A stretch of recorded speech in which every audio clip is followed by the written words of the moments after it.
أعوذ بالله من الشيطان الرجيم. أفمن كان مؤمنا كمن كان فاسقا لا يستوون.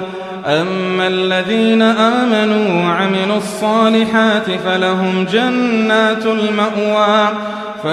جنات المأوى نزلا بما كانوا يعملون.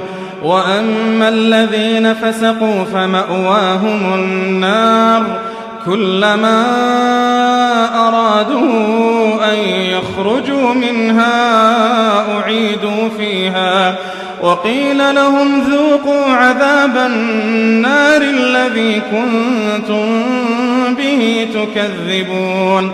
ولنذيقنهم من العذاب الأدنى دون العذاب الأكبر لعلهم يرجعون. ومن أظلم ممن ذكر بآيات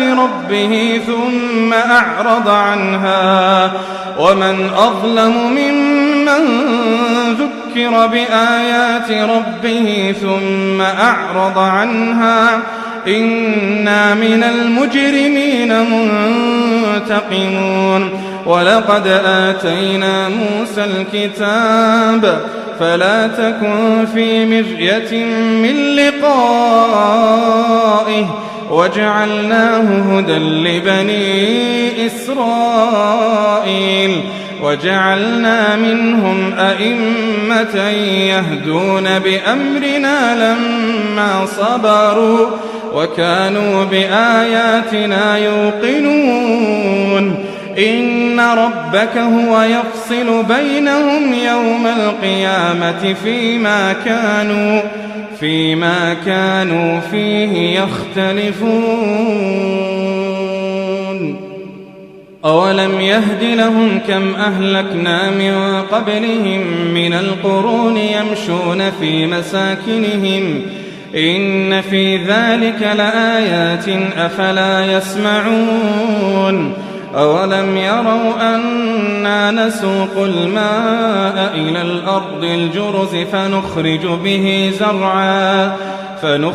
به زرعا تأكل منه أنعامهم وأنفسهم أفلا يبصرون. ويقولون متى هذا الفتح إن كنتم صادقين قل يوم الفتح لا ينفع الذين كفروا إيمانهم ولا هم ينظرون. فأعرض عنهم وانتظر إنهم منتظرون. اللهم اهدنا لصالح قدمت لكم هذه التلاوة من شبكة ملامح الإسلامية. زوروا موقعنا على www.ملامح.com. خير المسألة وخير الدعاء وخير النجاة.